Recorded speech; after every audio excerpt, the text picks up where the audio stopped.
बड़े पिछली कुछ क्लास में कैंसिल मेरे को करनी पड़ी because there were some little health issues in family.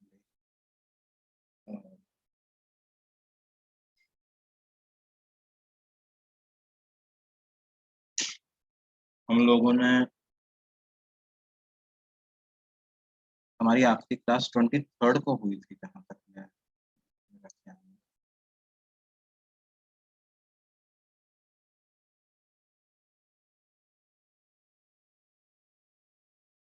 Twenty third को हमारी क्लास हुई थी और उस क्लास में हम लोगों ने क्या पढ़ा था?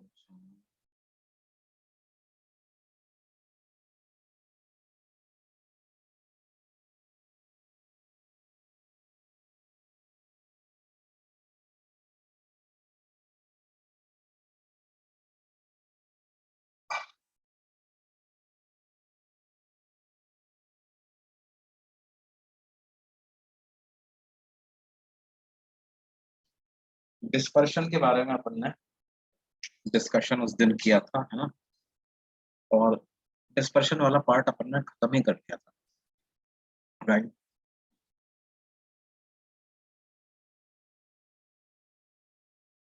ठीक है, सही बोल रहे हैं ना? सबको याद आ रहा है ना?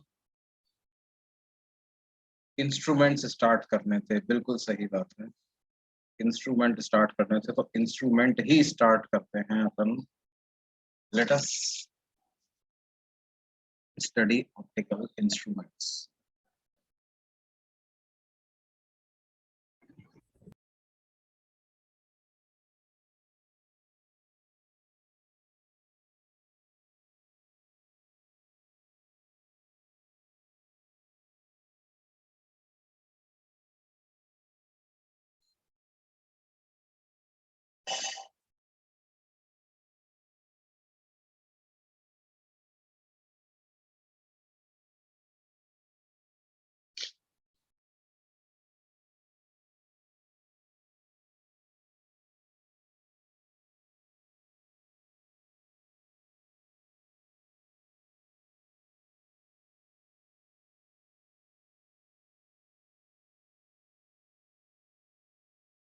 देखो बेटे, ऑप्टिकल इंस्ट्रूमेंट्स अपन पढ़ेंगे, अपन किस किस के बारे में पढ़ेंगे वो मैं तुम्हें पहले ही बता देता हूँ।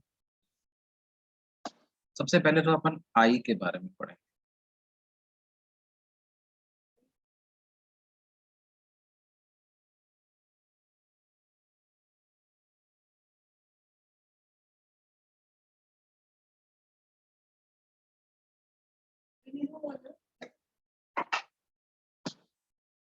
उसके बाद हम बात करेंगे सिंपल माइक्रोस्कोप की।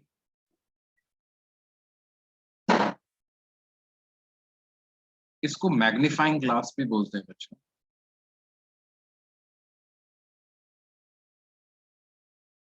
फिर हम बात करेंगे कंपाउंड माइक्रोस्कोप।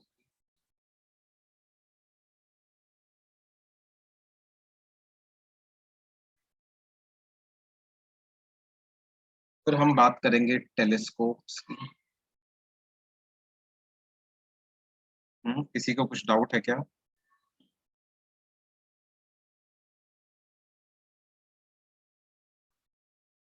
हाँ बेटे बोलो, क्या डाउट है?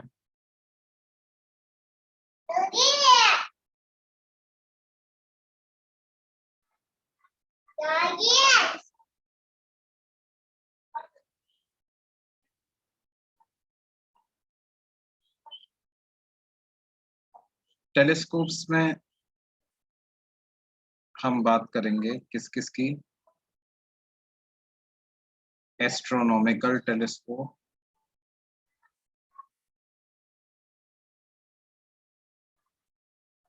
Terrestrial telescope, and then Galilean telescope. में से एक टेलीस्कोप और होता है विच इज कैसग्रेन।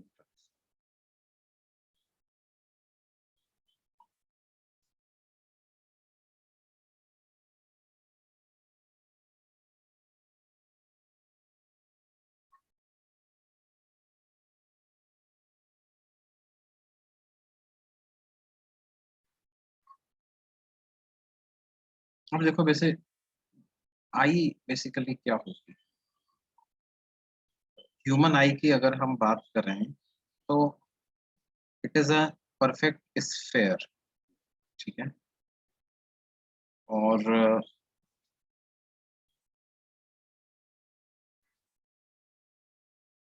इस स्फेयर के अंदर कुछ फ्लूइड भरा हुआ होता है, यहाँ पर भी कुछ फ्लूइड फिल्ड होता है, and this part of the I, this one, ये बेसिकली आई लेंस की तरह से काम करता है,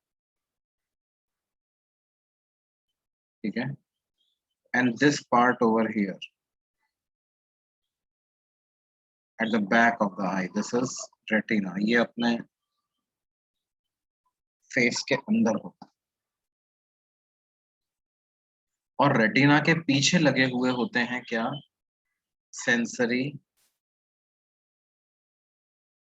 cons and rods. Sensory cones and rods जो है वो रेटिना के पीछे लगे हुए होते हैं, वहां से सिग्नल जो है वो रेटिना तक, ब्रेन तक जाता है। तो for us to be able to view any object, the image of that object must form on the retina by this lens of the eye. ये आंख का लेंस जो है उस ऑब्जेक्ट की इमेज कहाँ पर बनाना चाहिए, रेटिना पर ही बनाना चाहिए हमें, है ना। ऑब्जेक्ट भले ही आंख से पास रखा हो या दूर रखा हो, its image must always get formed on the retina, वो इमेज रेटिना पर ही बननी चाहिए, तभी हम देख पाएंगे।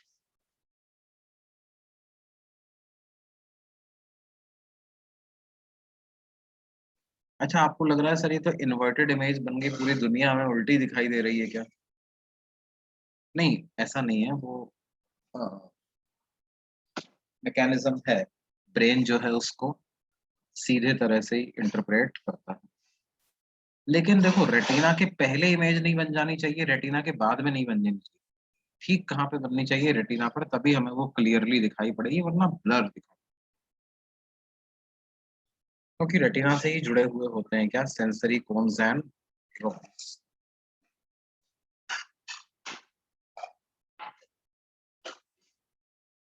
अच्छा, ये जो आंख के लेंस की जो रेडियस ऑफ कर्वेचर है ना, ये चेंज करने की फ्लेक्सिबिलिटी आंख के पास होती है with the help of muscles which are called as ciliary muscles. इन सिलियरी मसल्स की मदद से इस लेंस के पास फ्लेक्सिबिलिटी होती है, ये फोकल, अपनी फोकल लेंथ को चेंज कर सकता है with the help of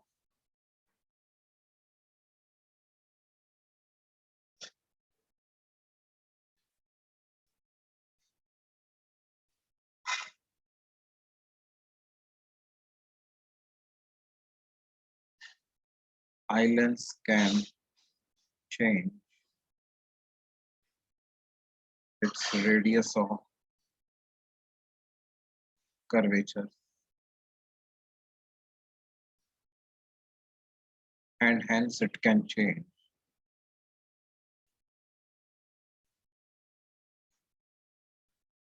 the focal length of the।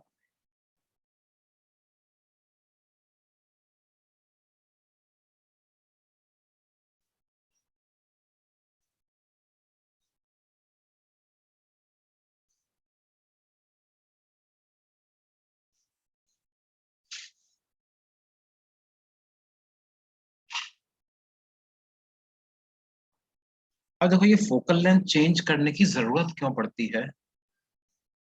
देखो, ये इस डिस्टेंस को हम x मान लेते हैं, और मान लेते हैं कि आंख की जो रेडियस है वो है कुछ कैपिटल आर, तो इमेज डिस्टेंस जो है वो 2r हो गई। राइट। तो अगर मैं लेंस फॉर्मूला फॉर आई लगाऊं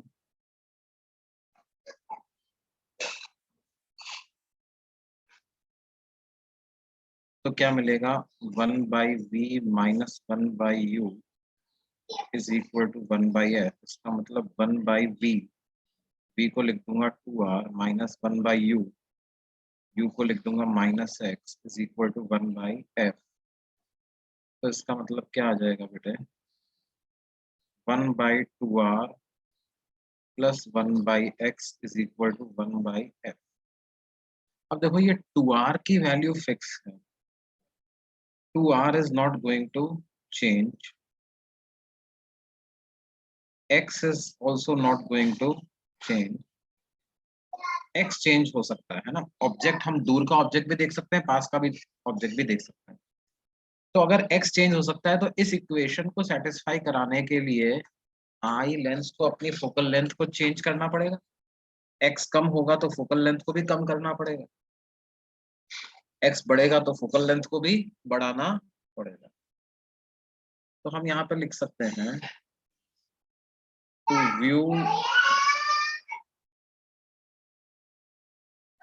a distant object,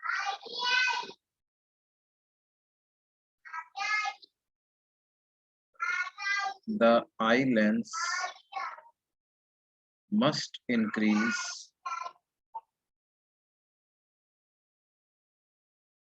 its focal length,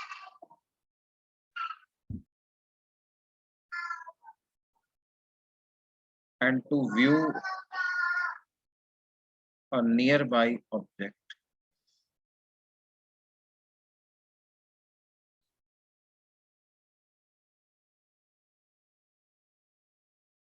the eye lens must decrease its focal।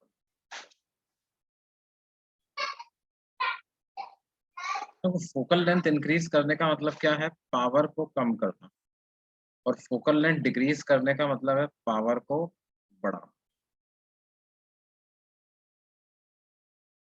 ये बात समझ में आती है बच्चों? और ऐसा करने की एबिलिटी है, बायोलॉजिकली हमारे अंदर वो एबिलिटी है, with the help of ciliary muscles of the eye. अच्छा ध्यान देना कि इसी वजह से क्या होता है, उन लोगों की आंख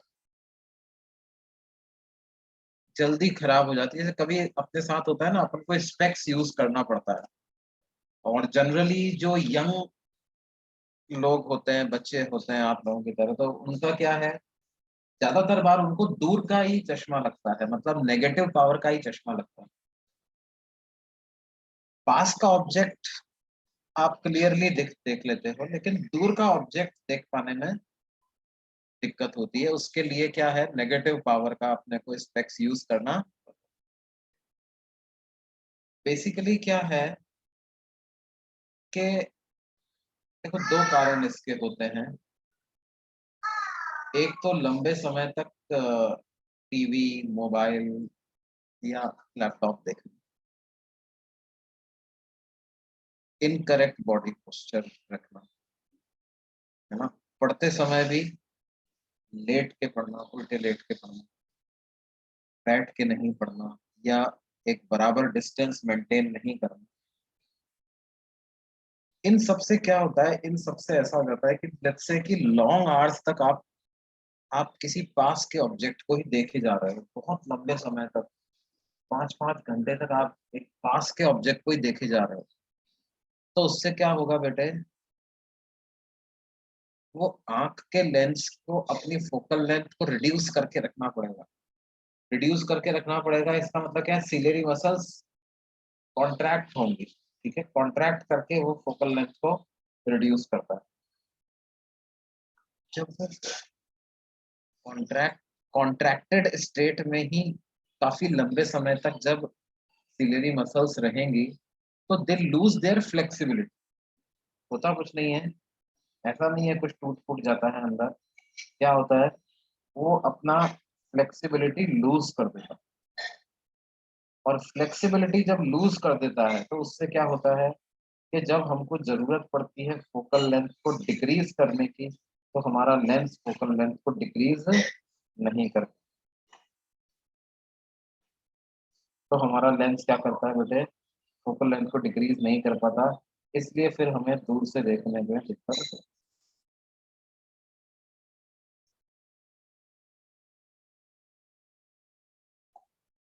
तो देखो इसका अच्छा तरीका क्या है, जैसे आप लोगों को भी आजकल ऑनलाइन काफी पढ़ना पड़ रहा है, तो जो गेम खेल रहे हैं उनकी तो बात अलग है, लेकिन जो गेम नहीं खेल रहे हैं सिर्फ पढ़ाई कर रहे हैं, उनको भी अपनी आंखों को हेल्दी रखना है। तो एक अच्छा तरीका क्या है, एक एक्सरसाइज है जो कई डॉक्टर्स भी बताते हैं आपको, कि आप क्या करो, कंप्यूटर स्क्रीन की तरफ देख रहे हो, अचानक से अपनी आंख को किसी डिस्टेंट ऑब्जेक्ट की तरफ, है ना, खिड़की से बाहर देखने लगो, ठीक है, दूर की ऑब्जेक्ट को देखना, दूर के पेड़ को देखना, दूर की बिल्डिंग को देखना। उससे क्या होगा,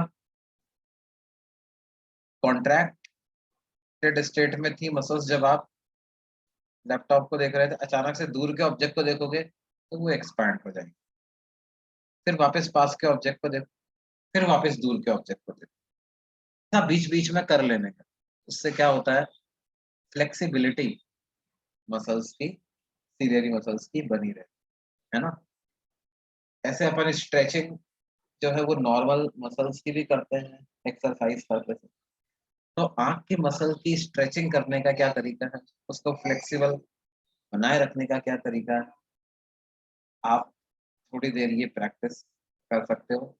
पास का ऑब्जेक्ट देखा, फिर दूर का ऑब्जेक्ट देखा, फिर पास का ऑब्जेक्ट देखा, फिर दूर का ऑब्जेक्ट देखा। उससे क्या है, आंख की मसल्स की फ्लेक्सिबिलिटी बनी है। तो अब देखो मुद्दे की बात क्या है, कि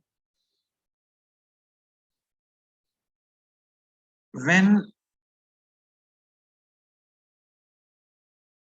we view a distant object,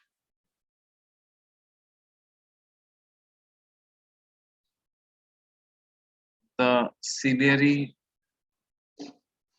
muscles are in their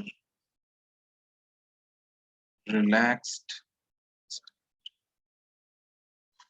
मतलब आप ऐसा समझ सकते हो कि साहब जब सिलियरी मसल्स की एक नॉर्मल रेडियस ऑफ कर्वेचर भी तो कुछ होगी, तो वो रेडियस ऑफ कर्वेचर क्या होती है, मतलब नेचुरली हमारी आंख जो है वो दूर का ऑब्जेक्ट देखने के लिए बनी हुई है, पास का ऑब्जेक्ट देखने के लिए भी एबिलिटी है उसके अंदर, लेकिन पास का ऑब्जेक्ट देखते समय क्या होगा, उसको अपनी नेचुरल लेंथ से दूर जाना पड़ेगा, जबकि दूर का ऑब्जेक्ट देख रहे हैं तो वो नेचुरल लेंथ पे ही बने रहते हैं।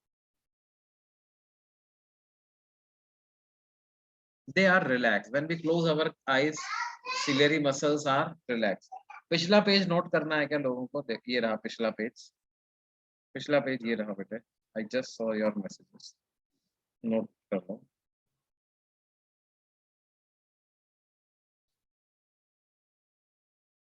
3-4 लोगों की डिमांड आई हुई पिछला पेज देखना।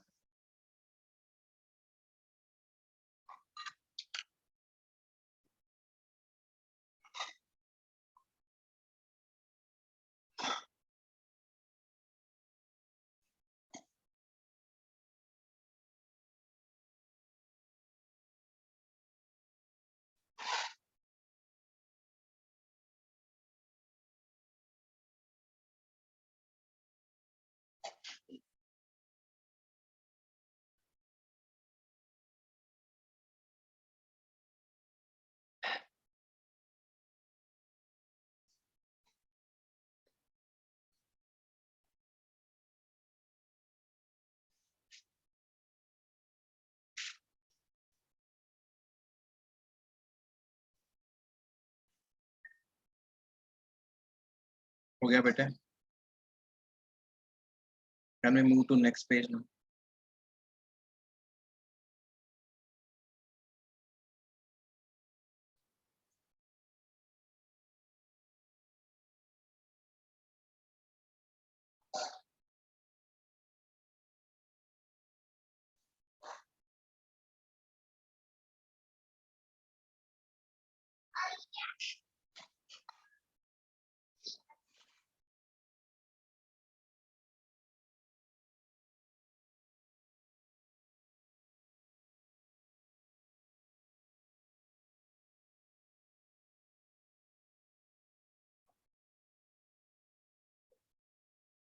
Okay.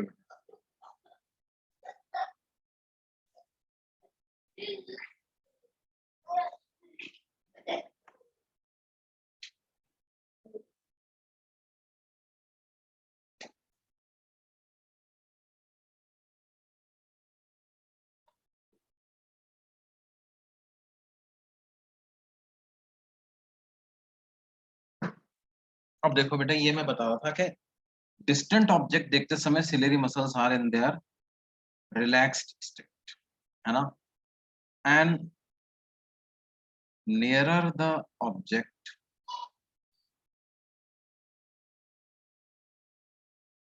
To the eye, more is the strain or deformation in the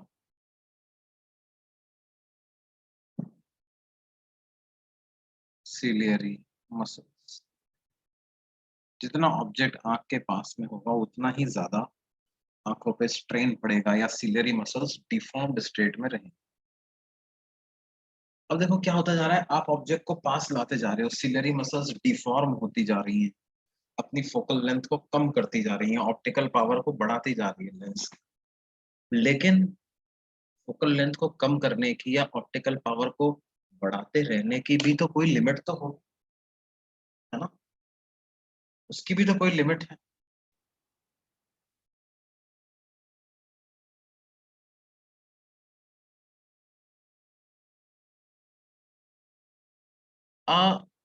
What distance the muscle starts getting constrained, या भाई आप ये मान सकते हो कि इन्फिनिटी को ऑब्जेक्ट को देखते समय ही पूरी तरह से रिलैक्स्ड होती हैं, उसके बाद तो वो हमेशा थोड़ा बहुत कंस्ट्रेंट तो रहता ही है, ठीक है। इन्फिनिटी वाले ऑब्जेक्ट को देख रही हैं तो मोस्ट रिलैक्स्ड, जब आप इन्फिनिटी के ऑब्जेक्ट को देख रहे हो तो ciliary muscles are most relaxed.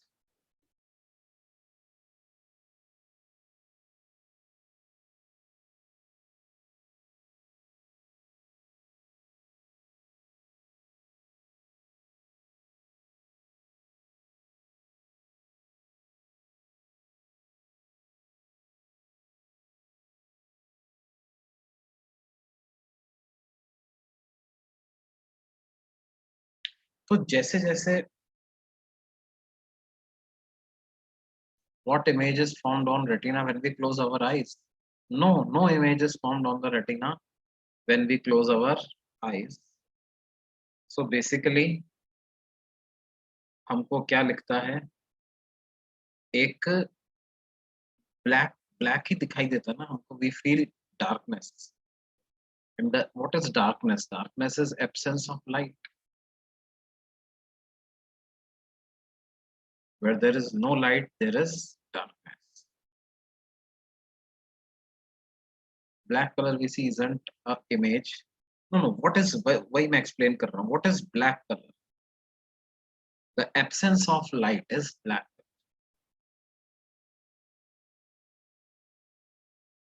जब हमें कुछ नहीं दिखता तो हम क्या कहते हैं, ब्लैक दिख रहा है।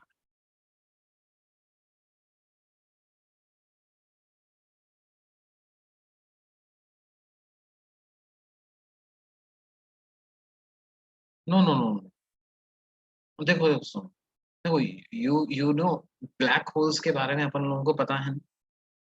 तो what are black holes? Black holes are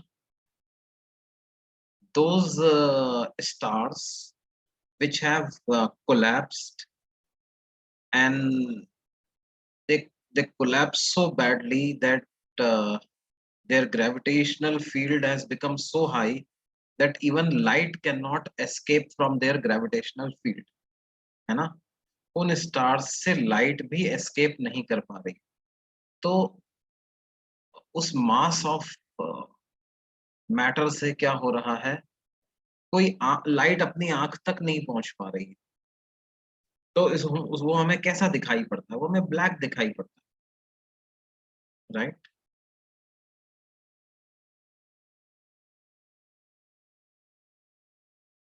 तो ये ध्यान दो, absence of light he black है, ठीक है। Absence of light is black.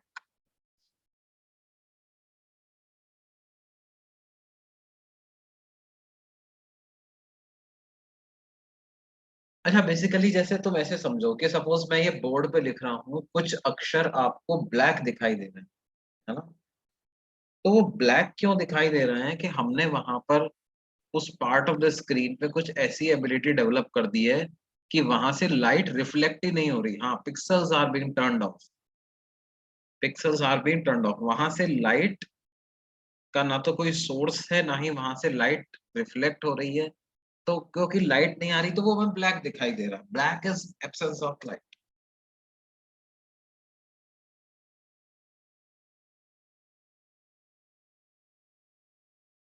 I hope ये लोगों को क्लियर हुआ होगा।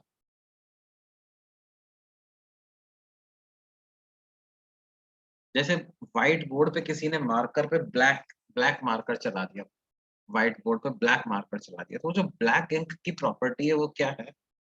और एक एक जगह में रेड मार्कर चला दिया, एक जगह ब्लैक मार्कर चला दिया, तो रेड मार्कर की क्या प्रॉपर्टी है, वो जो केमिकल इंक का है, रेड इंक का, वो क्या करता है। अच्छा देखो आप, तो जैसे बल्ब कमरे में लगा हुआ है, ट्यूबलाइट रखी हुई है, तो ट्यूबलाइट उस इंक पे गिरती है और रेड इंक क्या करेगी, बाकी सारे कलर्स को अब्सॉर्ब कर लेगी, सिर्फ रेड कलर को ही रिफ्लेक्ट करेगी। तो हमें लगता है कि वहां पर रेड। और ब्लैक इंक क्या करेगी, ब्लैक इंक क्या करेगी, absorbs all, it absorbs all the colours. कोई कलर हम वहां तक नहीं पहुंच पा रहा, तो हमें लगता है कि ये ब्लैक लाइन है। तो now we should move ahead on this. Now nearer the object to the eye, more is the strain or deformation in the ciliary muscle। जितना ऑब्जेक्ट आंख के पास होगा, उतना ही ज्यादा सिलियरी मसल्स में स्ट्रेन होगा।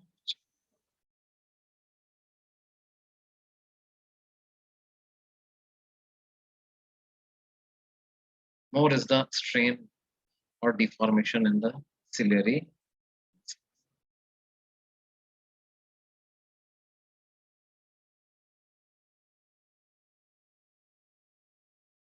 अब देखो, ये स्ट्रेन लेने की भी कोई लिमिट होती है। There exist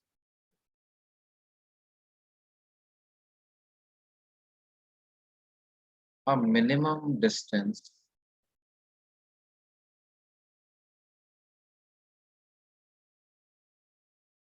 at which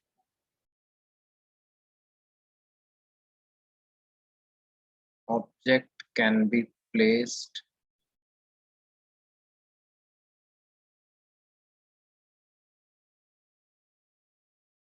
from the eye, and eye lens can adjust focal length to form its image on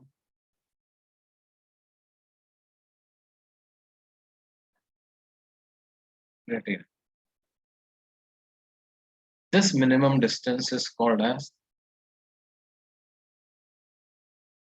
ना उल्टा, दिस डिस्टेंस, ये जो डिस्टेंस की मैं बात कर रहा हूं, ये डिस्टेंस होती है, दिस डिस्टेंस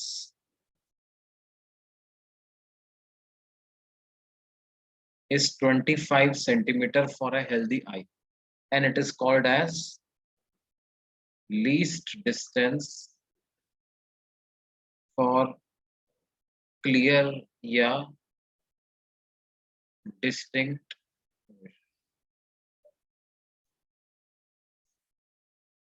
ठीक है। इस डिस्टेंस पे क्या होगा, for this distance, for object at this distance,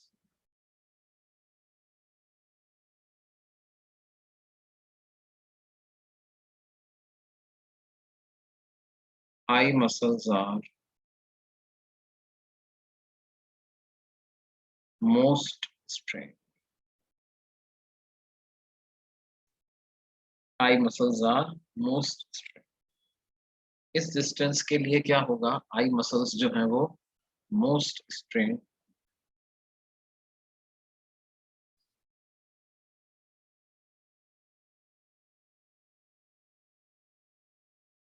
आप उल्टा बोल रहे हो, डी, एक बच्चा बोल रहा है सर मैंने छोटी किताब में पढ़ा था क्या 25 सेंटीमीटर पर जब ऑब्जेक्ट होगा आंख से तो सिलेरी मसल्स आर रिलैक्स्ड।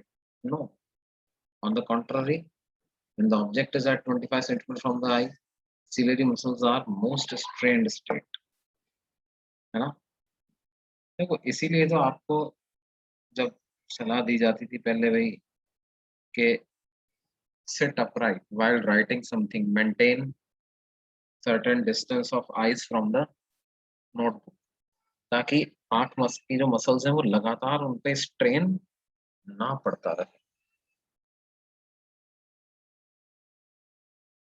ये डिस्टेंस होती है 25 सेंटीमीटर, इसको बोलते हैं least distance for clear vision या डिस्टिंक्ट विजन।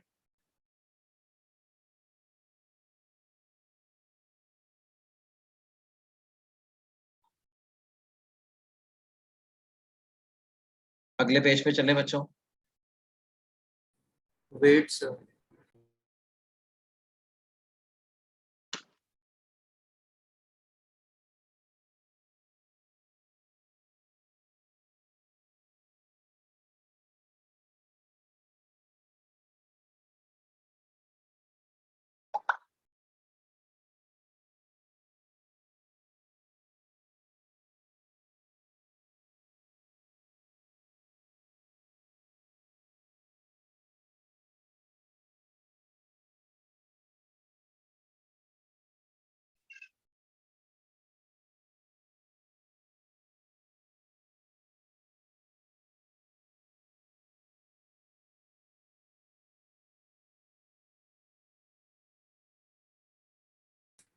Done sir.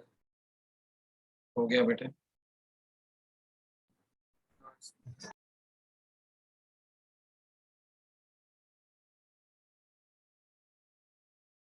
ये वैल्यू कैसे आई, ये वैल्यू ऐसे आई कि इसको ये एक्सपेरिमेंटली देखा जा सकता है। 25 सेंटीमीटर तक क्या होगा, आपको ऑब्जेक्ट की क्लैरिटी बढ़ती जाएगी, उसके बाद अगर ऑब्जेक्ट को आंख के और पास ले आओगे, 25 सेंटीमीटर से भी पास ले आओगे, तो वो ऑब्जेक्ट क्लियरली दिखना ही बंद हो जाएगा। अगर आप ऑब्जेक्ट को 25 सेंटीमीटर से भी पास ले आओगे आंख के, तो क्या होगा, वो ऑब्जेक्ट दिखना ही बंद हो जाएगा।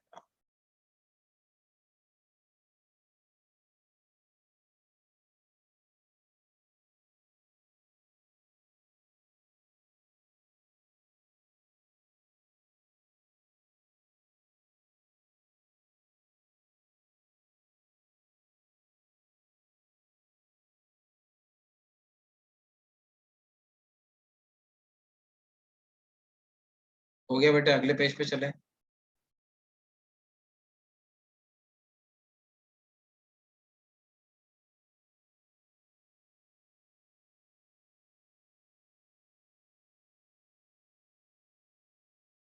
देखो क्या है,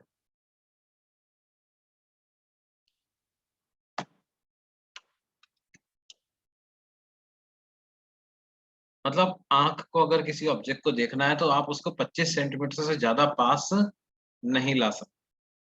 अब देखो एक और मुद्दा समझो आंख से रिलेटेड, कि क्या है, आंख की मदद से हम किसी ऑब्जेक्ट को देखते हैं,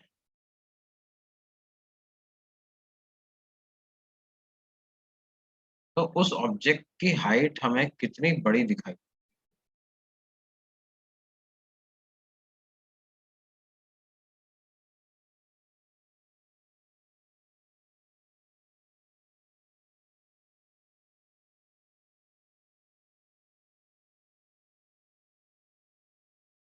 ये हमारा क्या है बेटे, आई लेंस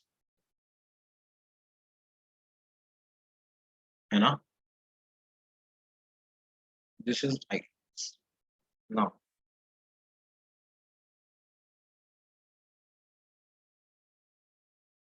एक ऑब्जेक्ट की इमेज बनवाते हैं।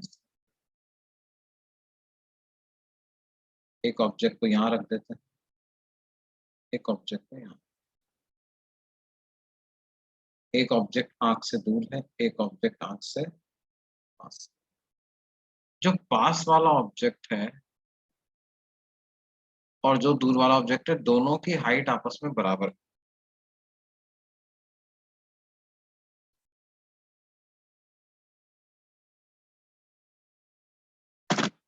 तो देखो क्या होगा, जो दूर वाला ऑब्जेक्ट है उसकी रेटिना पर इमेज छोटी बनेगी, जो पास वाला ऑब्जेक्ट है उसकी इमेज रेटिना पर बड़ी बनेगी।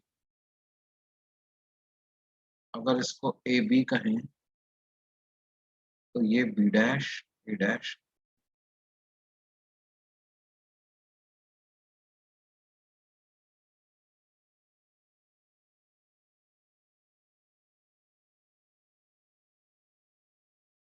देखो किसकी इमेज बड़ी दिख रही है बेटे हमको,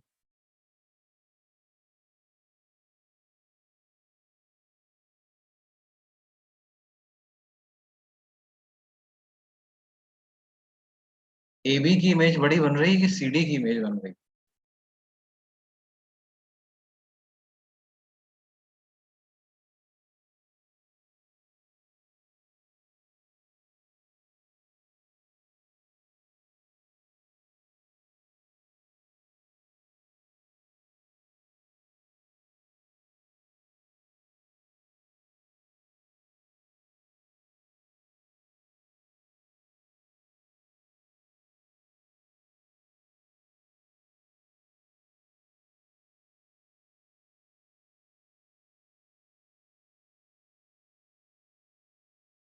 जो आंख लेंस के पास में होगा वो बड़ा दिखाई देगा, टॉलर और बिगर।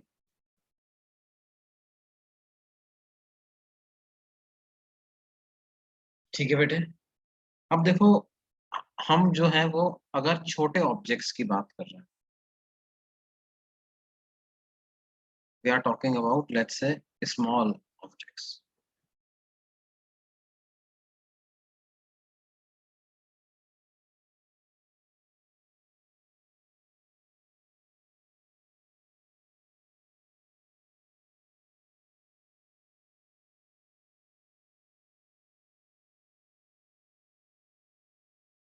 अब देखो बेटे क्या है,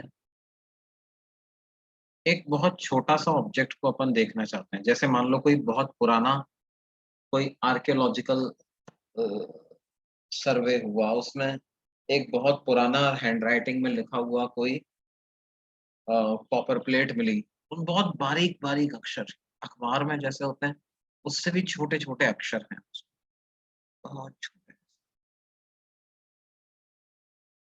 हमारी क्या कोशिश होती है, इसको पास से पढ़ने की कोशिश करते हैं, पास से पढ़ने की कोशिश करते हैं। क्यों पास से क्यों पढ़ने की कोशिश करते हैं? भाई अगर इसको पास ले आएंगे, अब ये छोटा एंगल सबटेंड नहीं करेगा, अब ये क्या होगा देखना, पास ले आए आप तो इमेज की साइज बढ़, दूर था तो इमेज की साइज।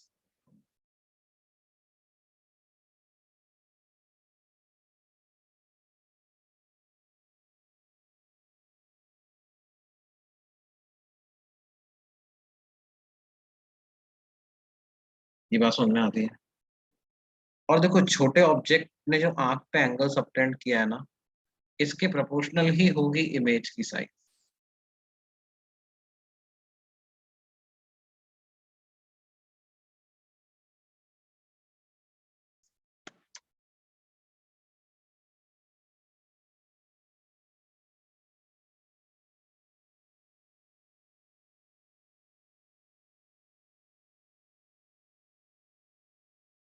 और देखो एक ऑब्जेक्ट हमें क्लियरली दिखाई नहीं दे रहा है, हम उसको और पास लेते आते, आंख के और पास लेके आते जा रहे हैं, और पास लेके आते जा रहे हैं। आंख के पास लेके जाएंगे तो क्या होगा, वो जो एंगल सबटेंड कर रहा है आंख पे, वो एंगल बढ़ता चला जाएगा। मान लो एच ओ ऑब्जेक्ट की हाइट है और उसको small D distance from the lens लिखा है हमने, तो वैसे तो tan थीटा को लिखेंगे एच नॉट बाई डी के बराबर, but for small theta tan theta को लगभग कितना लिख सकते हैं,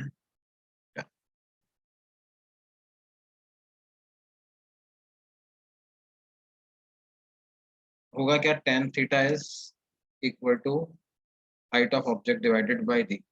और देखो for an object of given height,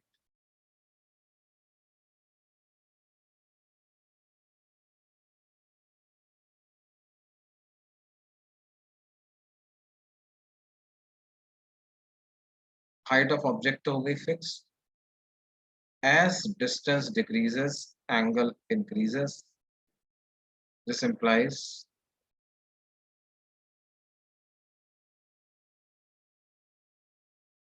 size of image on retina increases।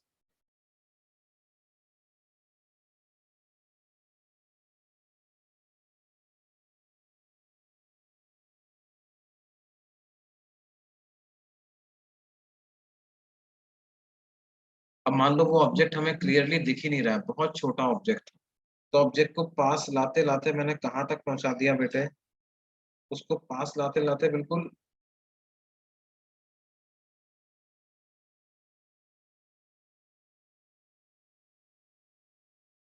पास लाते लाते उसको मैंने क्या किया, least distance of clear vision तक ले आया।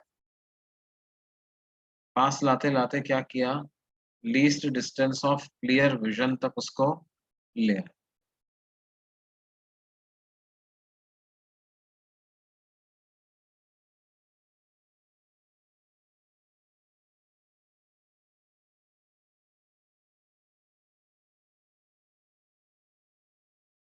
अब जो ये एंगल सबटेंड कर रहा होगा आंख पे, वो मैक्सिमम एंगल सबटेंड कर रहा होगा, इससे ज्यादा एंगल इस पर्टिकुलर हाइट का ऑब्जेक्ट आंख पे सबटेंड नहीं कर सकता।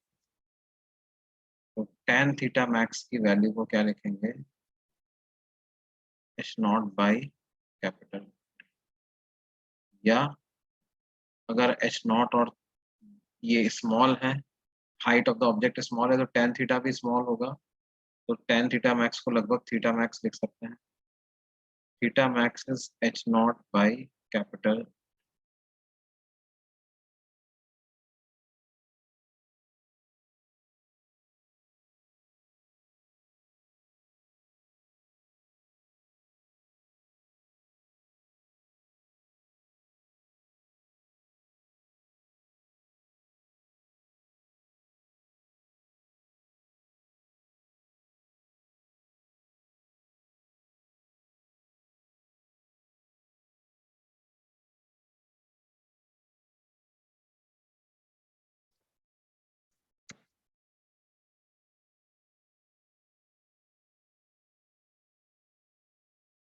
Theta max is maximum angle subtended bye an object at the naked eye. इससे ज्यादा नहीं दिखाई दे सकता। अब लेकिन मान लो इस एंगल पे भी जो इमेज बन रही है वो बहुत छोटी बन रही है, हमें वो भी क्लियरली दिखाई नहीं दे रही, तो हमारी कोशिश क्या रहेगी, ऑब्जेक्ट को आंख के और पास ले आए।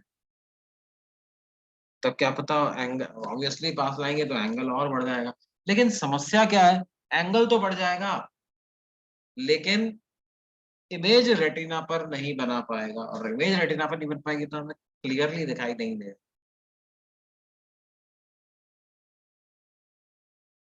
तो इसको दूर करने के लिए जो हमारे पास पहला इंस्ट्रूमेंट आता है वो होता है क्या, सिंपल माइक्रोस्कोप।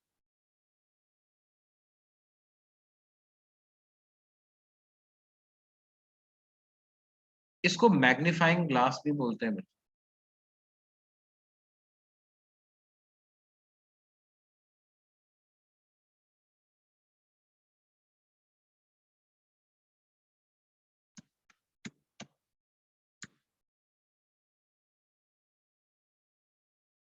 देखो इसमें होता क्या है, इट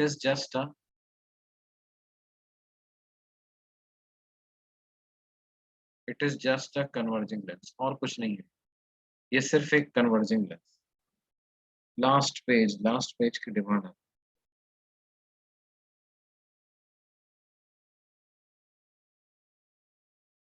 हाँ बिल्कुल सही बात है, इसीलिए क्या है, 25 सेंटीमीटर के पास ला ही नहीं सकते अपन, है ना। 25 सेंटीमीटर तक तो ला जाओ, तब तक ब्लर नहीं बनेगी, 25 के और पास ला।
हाँ बच्चों, नोट कर लिया सबने?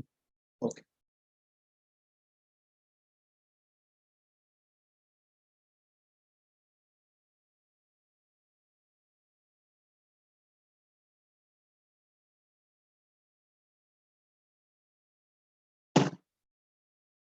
देखो ये क्या होता है, कन्वर्जिंग लेंस होता है, ठीक है। इसको क्या करते हैं, आंख के बिल्कुल पास में रखते हैं, very close to the I.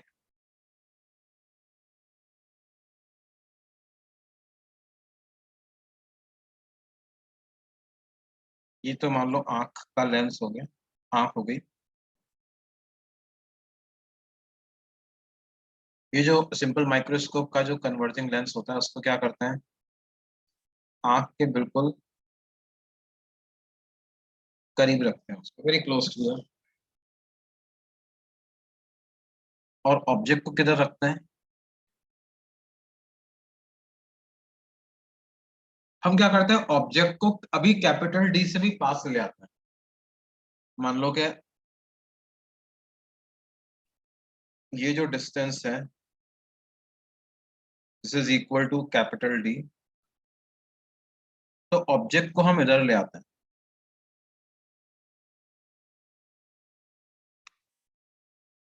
So that वो जो एंगल सबटेंड कर रहा है वो बढ़ जाए।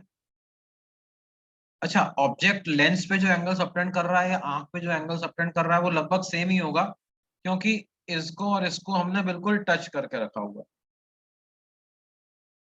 अच्छा, एक बात का और ध्यान रखते हैं, क्या ध्यान रखते हैं, कि ये जो ऑब्जेक्ट लेंस अपन यूज कर रहे हैं, इसकी फोकल लेंथ कुछ इस प्रकार की, फोकल लेंथ इस तरह की है, और ऑब्जेक्ट जो है वो किधर रखा हुआ है, between pole of the converging lens and its focus, उनके बीच में रखा हुआ। फोकस और पोल के बीच में जब ऑब्जेक्ट होगा तो लेंस उसकी इमेजिनरी वर्चुअल इमेज बनाएगा, और वो इमेज इसी लाइन पे लाई करेगी, देखो इसी, क्योंकि ये वाली लाइन ऑप्टिकल सेंटर की तरफ जा रही है, ये सीधी निकल जाएगी, और इसको पीछे आप बढ़ाओ तो इमेज इसकी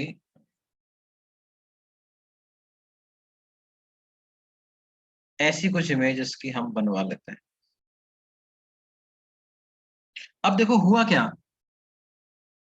आंख का जो लेंस है वो किसे देखेगा? आंख का लेंस इस ऑब्जेक्ट को थोड़ी देखेगा, आंख का लेंस देखेगा उस इमेज को जो ये कन्वर्जिंग लेंस ने बनाई है, इसको देखेगा। आंख का लेंस इसको देखेगा, ठीक है। और ध्यान दो कि अब अगर इसको देखेगा आंख का लेंस, तो इसकी जो डिस्टेंस है आंख के लेंस से, वो कैपिटल डी से ज्यादा हो गई है। तो जो least distance of clear vision वाली जो लिमिटेशन थी वो हट गई। और ध्यान दो, जितना एंगल ये ऑब्जेक्ट सबटेंड कर रहा है लेंस पर, उतना ही एंगल ये इमेज भी सबटेंड कर रहा है लेंस पर। अरे सर, एंगल सबटेंडेड सेम हो गया तो फिर फायदा क्या हुआ? फायदा हुआ कैसे? अभी थीटा की वैल्यू क्या है?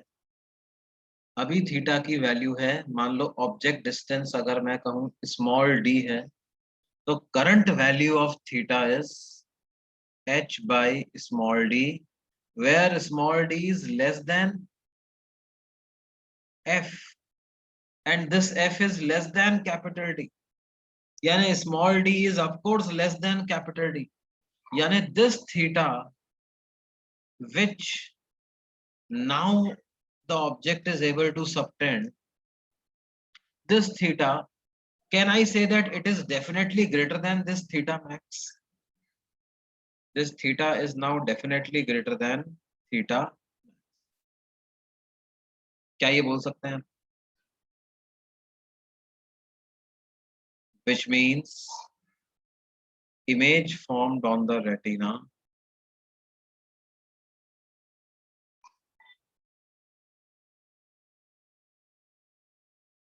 will be of larger size. ठीक है। और इनफैक्ट ये जो रेशो होता है ना, थीटा अपॉन थीटा मैक्स का, थीटा कौन सा एंगल है? वो एंगल जो कि इस सिंपल माइक्रोस्कोप की मदद से हम आंख पे सबटेंड करवा पा रहे, ठीक है। थीटा मैक्स क्या है? मैक्सिमम एंगल जो कि नेकेड आई पर एक गिवन हाइट का ऑब्जेक्ट सबटेंड करता है। इनका जो रेशो है, इस रेशो को बोलते हैं angular magnification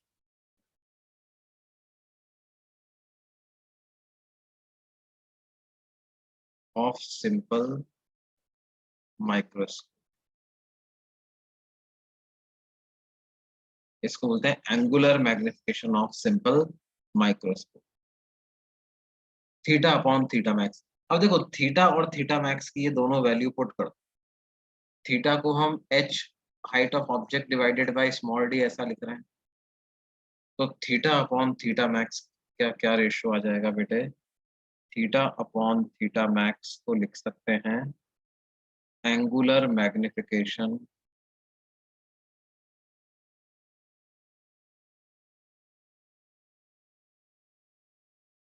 of simple microscope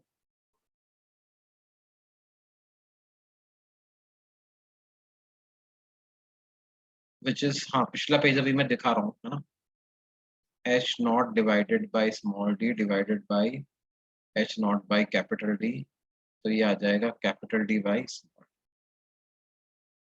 है ना। और देखो पिछला पेज देख लो।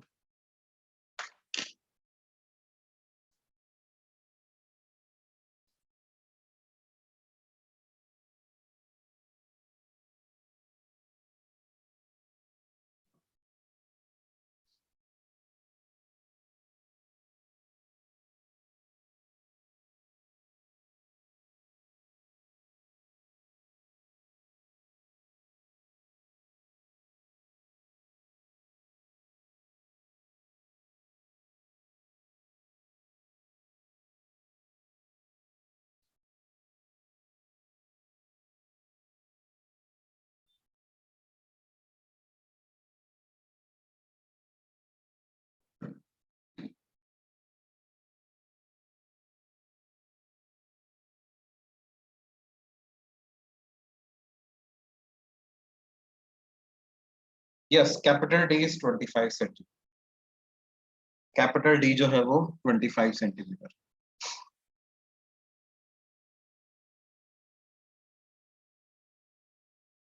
Capital D is 25 for all living organisms, that I am not sure about, लेकिन हाँ, for a healthy human eye it is 25 centimetre. देखो जब बच्चा होता है ना, उसका भी शुरू में आंख उतना डेवलप्ड नहीं होता है, उसका तो दोनों ही पॉइंट में दिक्कत होता है, नियर पॉइंट में भी दिक्कत होता है, फार पॉइंट में भी दिक्कत होता है, मतलब वो बहुत ज्यादा दूर के ऑब्जेक्ट भी नहीं देख पाता, बहुत पास के भी नहीं देख पाता। ठीक है, उसी तरह से बुढ़ापे में भी क्या है, ये गड़बड़ा जाता है, 25 सेंटीमीटर वाला एप्लीकेबल नहीं होता है ना। यंग एज में हेल्दी आई जब होती है तब ये 25 सेंटीमीटर।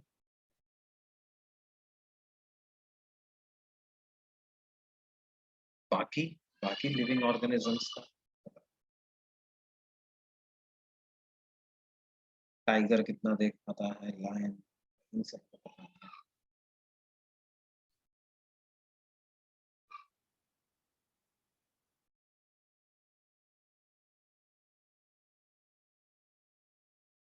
किसी को पता है क्या तो बता दो यार मुझे भी, अगर किसी को पता है तो अच्छी इंटरेस्टिंग चीज, टाइगर को कहाँ तक दिखता है।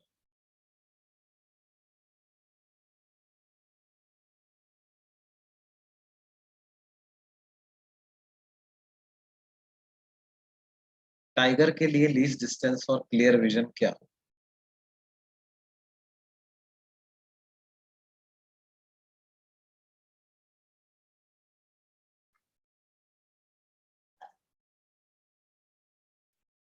खैर छोड़ो, अपने काम की बात।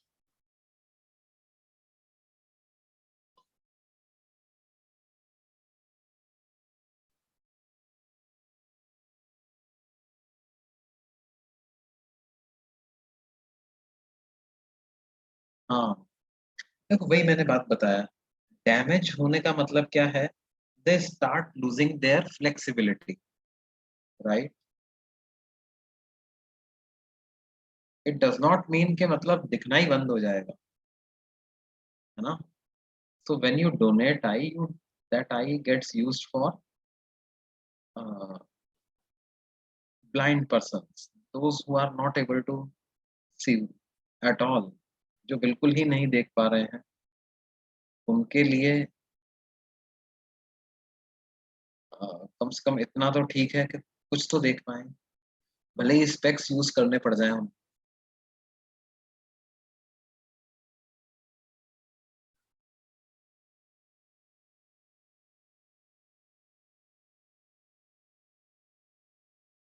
भाई ऑब्वियसली मतलब it is all right to use specs, far better to use specs and able to see than not being able to see at all,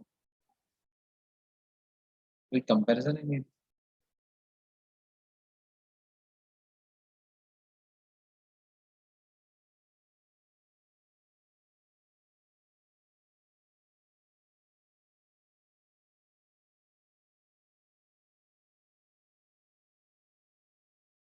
हाँ, yes, yes, yes, this is also one aspect, one biological aspect which one student has brought to light is that while we donate eye, only cornea gets transplanted from one person to another, है ना, ciliary muscles का transplant नहीं किया जाता, right, that's what you want to say ना। हम्म, तो वो जो मसल्स का जो फ्लेक्सिबिलिटी है वो तो यंग पर्सन के हिसाब से होगा।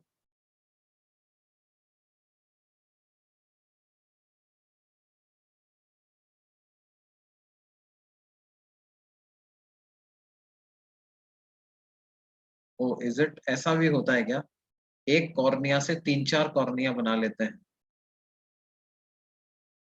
ऐसा भी होता है क्या? I don't know.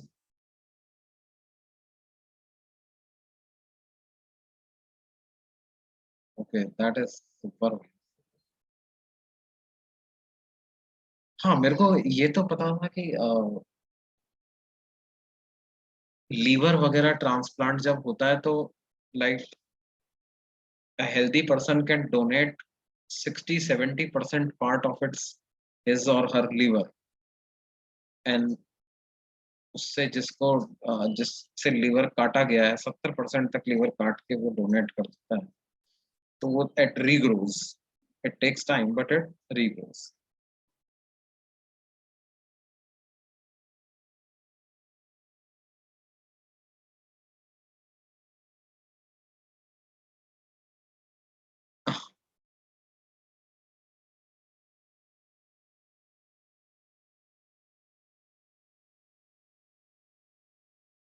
Okay, no no, don't worry about that. देखो क्या है, ये बस थोड़ी सी I don't delve much into this. देखो हम इसका ये वाला एस्पेक्ट जानने में ज्यादा इंटरेस्टेड हैं कि how simple microscope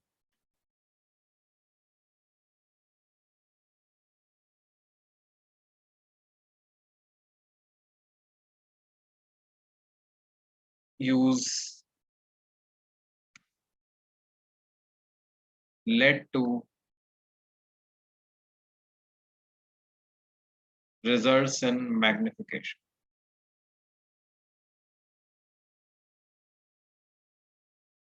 simple microscope का क्या फायदा हुआ बच्चों? फिर सिंपल माइक्रोस्कोप का फायदा देखो, हमने ये कहा कि भाई ये आपकी आंख है, आंख के सामने आप ऑब्जेक्ट को कैपिटल डी डिस्टेंस तक ही ला पा रहे थे, उससे ज्यादा पास तक आप नहीं ला पा रहे थे। तो there was a limit on the angle which it could subtend on the eye, वो थीटा मैक्स था। थीटा मैक्स कितना था? Height of object divided by capital D. अब क्या है, हमने क्या किया,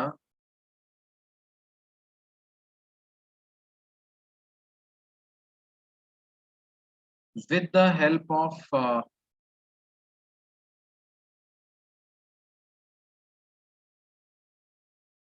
with the help of eye lens, with the help of simple microscope. देखो माइक हमने क्या किया ना, ऑब्जेक्ट को अब कैपिटल डी से पास क्यों नहीं ला पा रहे हैं नेकेड आई पे? क्योंकि आंख को डायरेक्टली ऑब्जेक्ट को ही देखना है। कैपिटल डी से पास ले आओगे तो वो एंगल सबटेंडेड तो बढ़ जाएगा, लेकिन वो रेटिना पर इमेज नहीं बना पाएगा, तो कोई फायदा नहीं निकलेगा।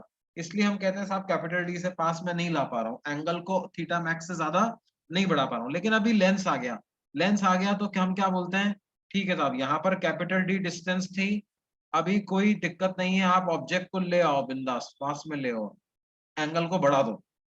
तो एंगल तो मैंने फिजिकली ऑब्जेक्ट को पास में ला करके ही बढ़ा दिया, ठीक है।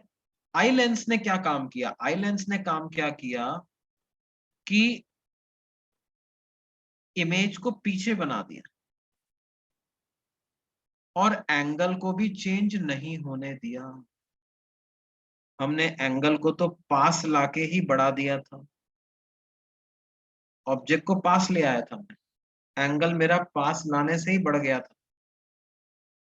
लेकिन आई लेंस, इसने सिंपल माइक्रोस्कोप के लेंस ने क्या किया, इस एंगल को चेंज किए बिना इमेज को पीछे शिफ्ट कर दिया। ये जो डिस्टेंस है, डिस्टेंस ऑफ इमेज, इसको कैपिटल डी से बड़ा कर दिया। अब आंख तो इस इमेज को देखेगी, तो अब आंख को रेटिना पर फोकस करने में कोई दिक्कत नहीं आएगी, आंख आराम से इसको रेटिना पर फोकस कर देगी, ठीक है। तो हमने हमने ऑब्जेक्ट को पास ला करके एंगल बढ़ा दिया, और लेंस ने क्या किया, बड़े हुए एंगल को बिना चेंज किए हुए ही ऑब्जेक्ट को पीछे धकेल दिया, इमेज को पीछे बना दिया, least distance of clear vision के बियॉन्ड ले गए उसको। अब हमें वो बड़ा हुआ एंगल भी मिल गया, और वो least distance of clear vision वाली दिक्कत भी हमारे सामने नहीं रही। ये सिंपल माइक्रोस्कोप का वर्किंग है। This is how magnification is achieved by using a converging lens, which is also called as simple microscope. ये बात समझ में आई सबको? और जो हमारा मैग्निफिकेशन का फॉर्मूला निकल करके आया है वो इन दोनों एंगल को कंपेयर करके निकल करके आया है, थीटा अपॉन थीटा मैक्स। इसको एंगुलर मैग्निफिकेशन बोलते हैं बच्चों। ये होगा H not by D divided by H not by capital D. तो एम थीटा की वैल्यू आएगी कैपिटल डी बाई स्मॉल। इसको कहेंगे angular magnification. Is it clear? क्या ये सबको क्लियर है अभी सिंपल माइक्रोस्कोप का working?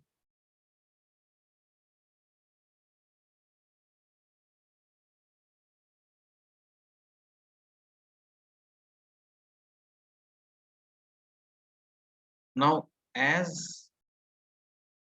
d increases, angular magnification का magnitude decreases.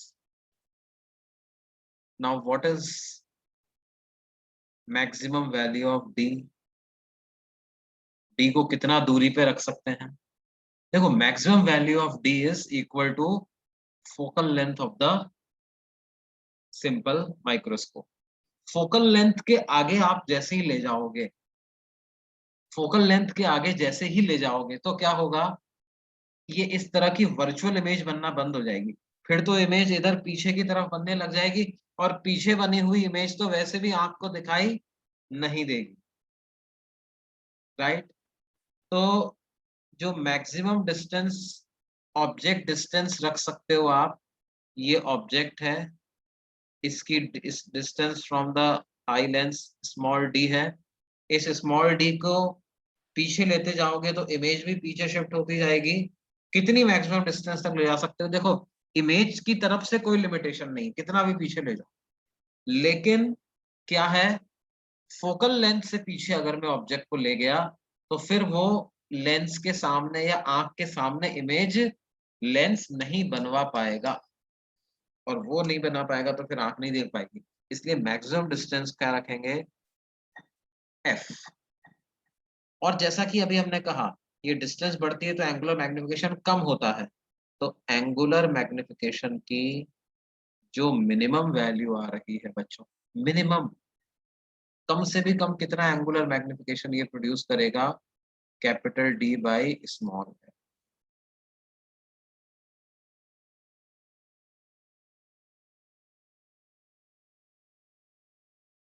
हाँ, आंख नहीं देख पाएगी उसको। देखो, आंख के पीछे वो इमेज बना देगा ना, वो इमेज इस एरिया में बना देगा, इस एरिया में बना देगा। आप देखो, आंख का जो लेंस है वो भी तो कन्वर्जिंग लेंस है। नहीं नहीं होता है ना भाई, तुम ऐसे देखो, आंख का लेंस भी कैसा है? Converging lens. एक कन्वर्जिंग लेंस पर ऑलरेडी तुमने कन्वर्जेंट बीम इंसिडेंट कर दिया, तो क्या होगा? ये तो इसको और पहले फोकस कर देगा, यहीं पे फोकस कर।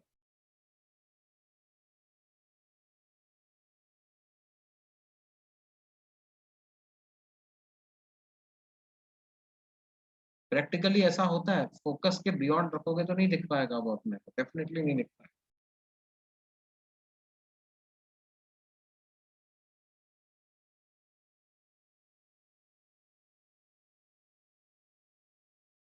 समझ में आ रही है बात?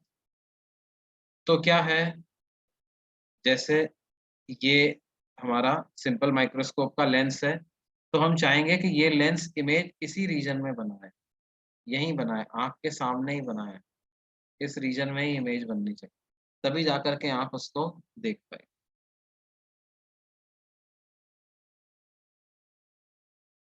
How D must be less than F? देखो, what we want is, we want that image formed by simple microscope। अरे ब्लड मतलब फिर उसके बाद वो हमें मतलब दिखना, धुंधला इमेज दिख रहा है तो वो धुंधला इमेज दिखना इज नॉट दिखना, मतलब वो उसको दिखना नहीं कहते हैं। है ना, it has to be a sharp image, right. अब वो ब्लर का कितना डिग्री ऑफ ब्लर हो जाएगा, राइट, तो फिर उसको अपन दिखना नहीं बोलते हैं। दिखने का मतलब it has to be a clear image. We want that image formed by simple microscope must be virtual, that is in front of the eye lens, right, आंख लेंस के सामने बननी चाहिए, then only I will be able to view it.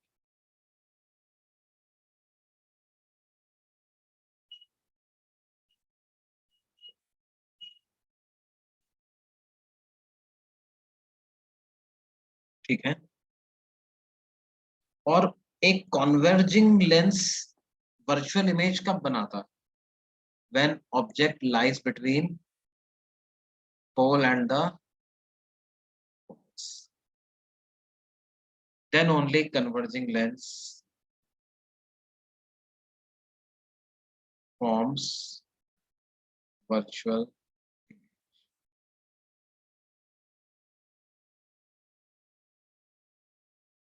ठीक है, तो देखो ये जो चीज हमारे पास निकल करके आई है वो क्या आई है, एंगुलर मैग्निफिकेशन की जो मिनिमम वैल्यू है वो है कैपिटल डी बाई एफ।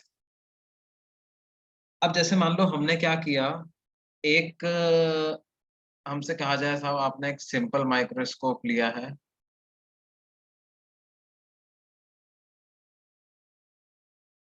जिसकी फोकल लेंथ है 6.25 सेंटीमीटर। हमें पता करना है find minimum angular magnification that it can produce.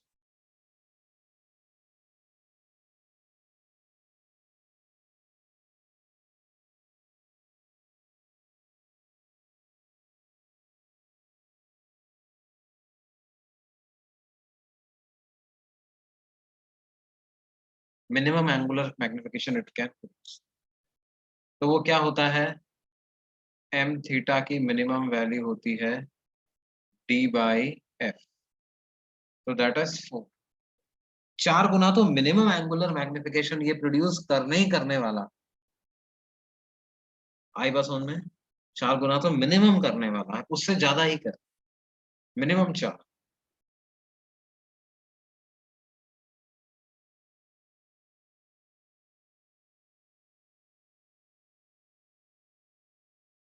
अच्छा, अगले पेज पे चले भाई।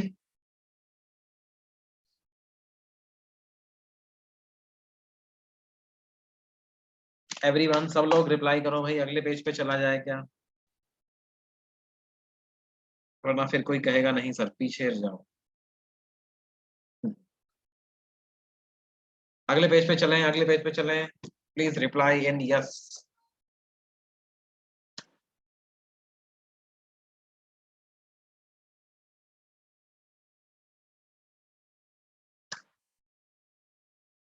ओके ओके, देख,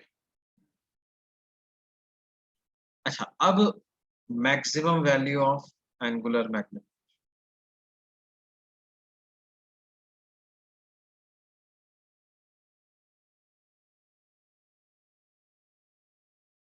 देखो एंगुलर मैग्निफिकेशन की जनरल वैल्यू क्या है, capital D by small D. Minimum के लिए हमने क्या किया, डी को मैक्सिमाइज कर, तो एम थीटा की मिनिमम वैल्यू आ गई कितना, capital D by, maximum value चाहिए तो क्या करेंगे, डी को मिनिमाइज कर दो। ठीक है, अब डी को मिनिमाइज करने पे भी कोई रिस्ट्रिक्शन रहेगी क्या, भाई डी को कितना भी कम करते जाओ, इमेज तो हमेशा वर्चुअली बनेगी, राइट,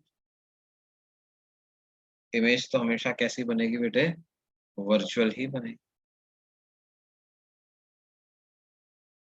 फोकस और पोल के बीच में तो कहीं भी ऑब्जेक्ट को रख दें, इमेज वर्चुअल ही बनेगी। लेकिन एक बात ध्यान दो, लेंस में क्या होता है, ऑब्जेक्ट और इमेज सेम डायरेक्शन में चलते हैं।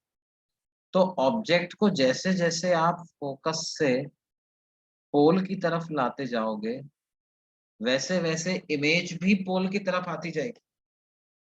जैसे जैसे ऑब्जेक्ट फोकस से पोल की तरफ आता जाएगा, वैसे वैसे इमेज भी पोल की तरफ आती जाएगी। ठीक है, लेकिन ध्यान दो, अगर लेट्स से ये वाली डिस्टेंस कैपिटल डी है, तो ऐसा होना चाहिए कि भाई क्या है,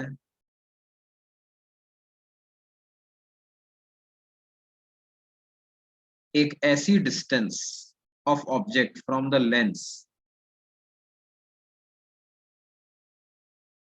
एक ऐसी distance of object from the lens जिसके लिए क्या है, इमेज जो है वो least distance of clear vision पे बन जाती है। जिसके लिए इमेज कहाँ पे बन जाती है, कैपिटल डी पे, है ना। The distance of object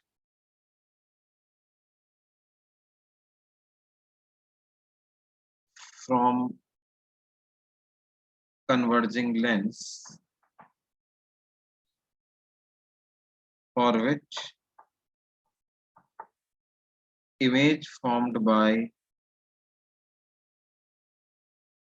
simple microscope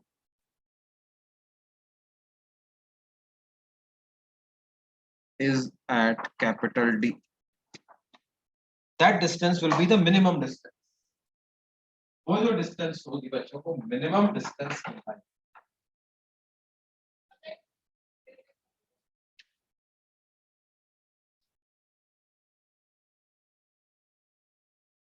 वो जो डिस्टेंस होगी बच्चों को क्या है, वो मिनिमम डिस्टेंस कहलाएगी।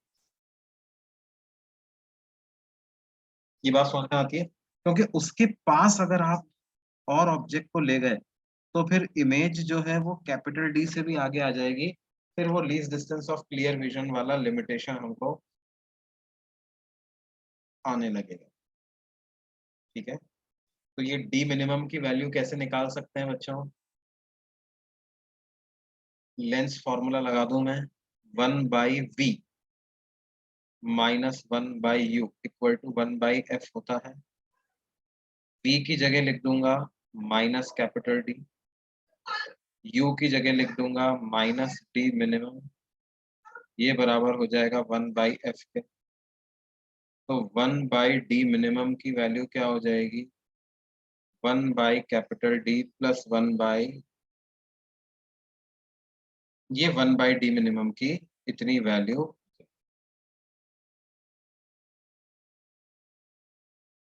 इसका मतलब एंगुलर मैग्निफिकेशन की मैक्सिमम वैल्यू क्या आ जाएगी बेटा,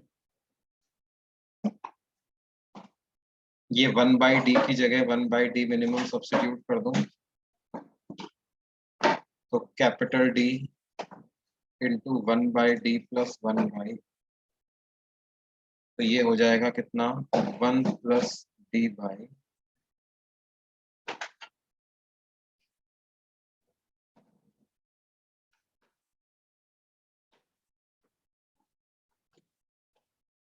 इसको हम एंगुलर मैग्निफिकेशन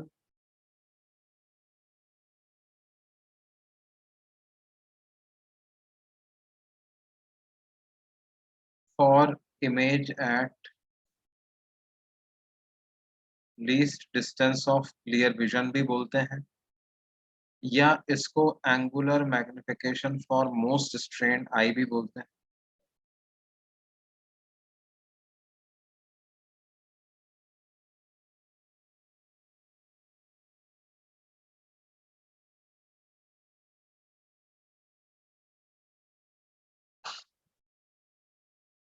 या इसको मैक्सिमम एंगुलर मैग्निफिकेशन भी।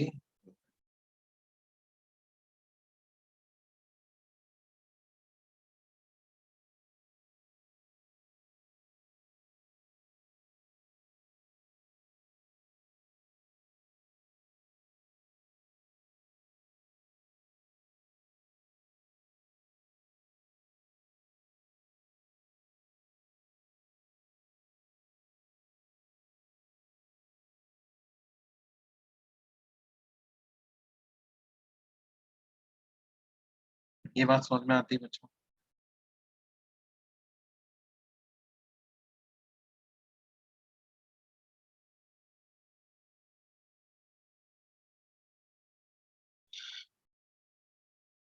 नोट कर लिए सबने? अगले पेज पे चला जाए।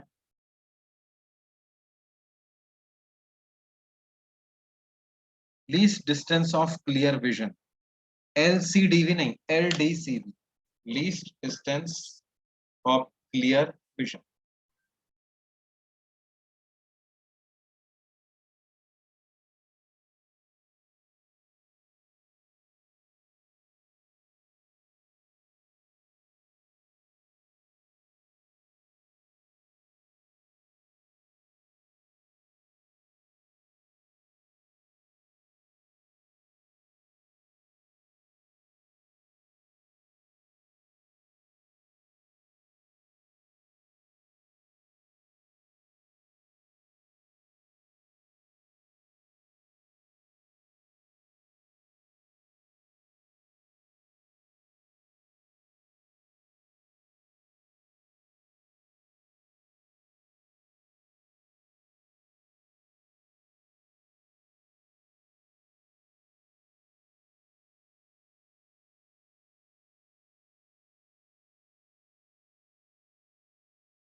ठीक है बच्चों, तो फिर बाकी अपन इसके बाद जो है हमको पढ़ना है क्या?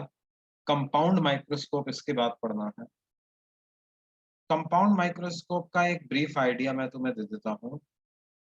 इसमें क्या करते हैं, हायर मैग्निफिकेशन इज अचीव्ड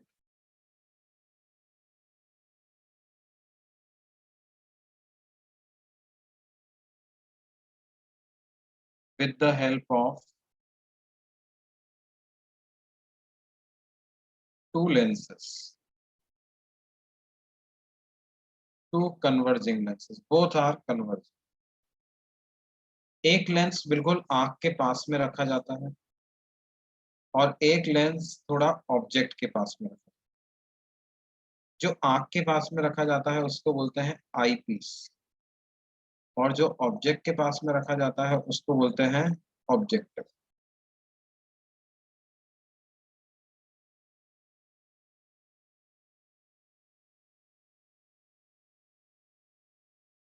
और क्या होता है बेटे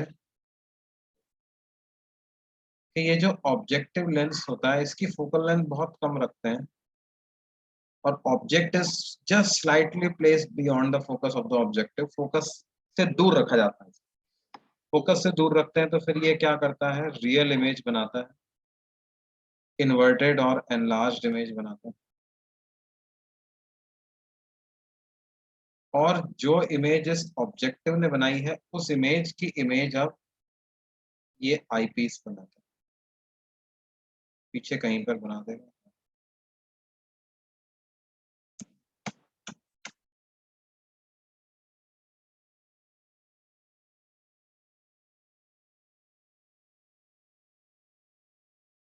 एक minute.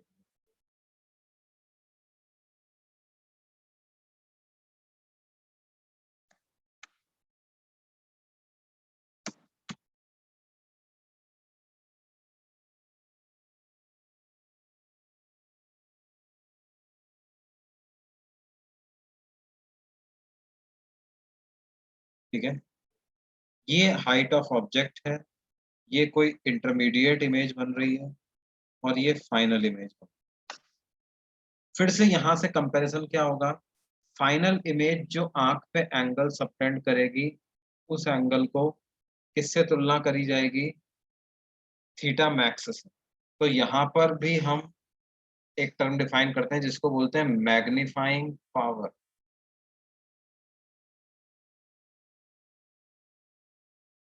Of simple microscope.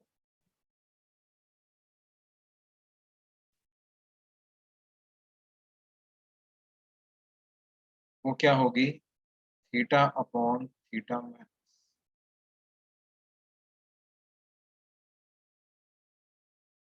Right. Theta is 10 theta जो कि फाइनल इमेज सबटेंड कर रही है, ठीक है। और थीटा मैक्स तो हमारा वही होगा height of object divided by capital D. अच्छा, इसको एच डैश कहूं, ये जो इमेज ऑब्जेक्टिव ने बनाई वो आईपीस के लिए ऑब्जेक्ट का काम करेगी, तो ये जो डिस्टेंस है ना, इस डिस्टेंस को बोल देते हैं mod of u o. It is acting as object distance for the eyepiece, तो ये मॉड यू ई ऐसा है, mod u e. E stands for eyepiece, u stands for object, और मैग्नीट्यूड मतलब ऑब्जेक्ट डिस्टेंस। तो ये हो जाएगा h dash divided by mod u e. तो ये क्या आ जाएगा, h dash upon h o into d divided by mod u. अब एच डैश अपॉन एच ओ क्या है, देखो एच डैश है ऑब्जेक्टिव द्वारा बनाई गई इमेज की हाइट, एच ओ है उसके लिए जो ऑब्जेक्ट था उसकी हाइट। ये जो क्वांटिटी लिखी हुई है ये एक तरीके से लीनियर मैग्निफिकेशन ऑफ ऑब्जेक्टिव हो गया, जो linear magnification of objective lens. और डी बाई यू ई क्या हो गया, ये एक तरीके से क्या हो गया, एंगुलर मैग्निफिकेशन ऑफ आईपीस हो गया। ये हो गया एंगुलर मैग्निफिकेशन ऑफ आईपीस। ठीक है, तो लीनियर मैग्निफिकेशन ऑफ ऑब्जेक्टिव को एंगुलर मैग्निफिकेशन ऑफ आईपीस से मल्टीप्लाई कर दें तो magnifying power of compound microscope हमारे पास आ जाए।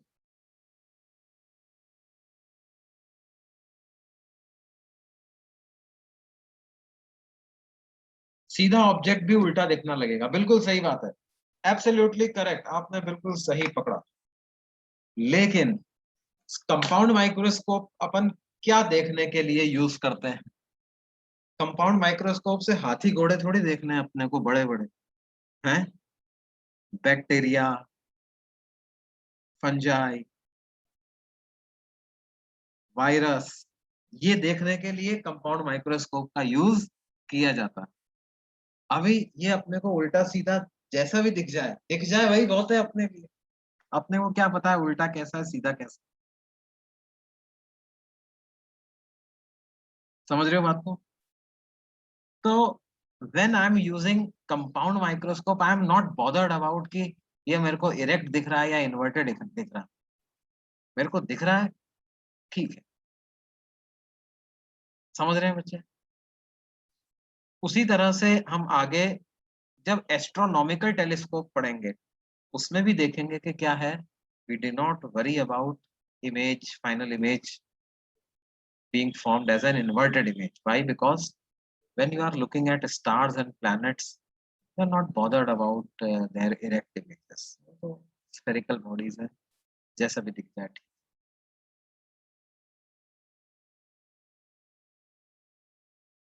ठीक है बच्चों, बाकी फिर अपन इसको अगली क्लास में कंटिन्यू करेंगे। Erector not come into role right sir, as we are seeing them when they are placed horizontally. या एक तो क्या हॉरिजॉन्टली, अरे यार मतलब हॉरिजॉन्टल वर्टिकल क्या है, मतलब this is for humans, for bacteria and microorganisms, or vertical and horizontal does not matter, right?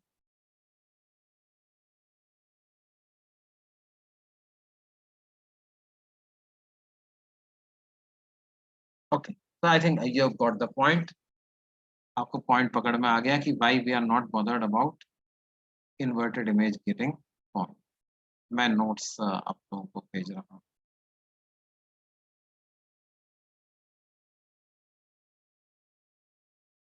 Bye sir, thank you sir.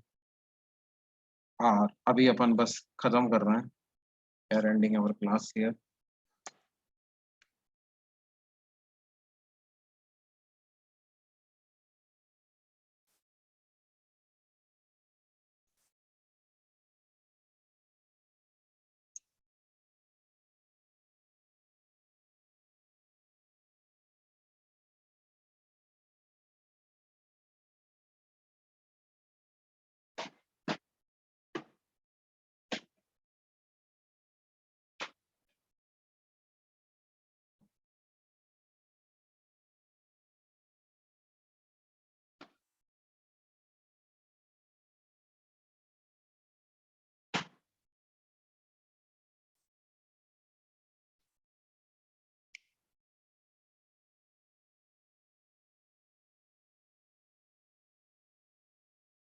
Okay बच्चों, नोट्स भेज दिए मैंने चैट बॉक्स में, आप देख लो, ग्रुप पे भी भेज देता हूँ।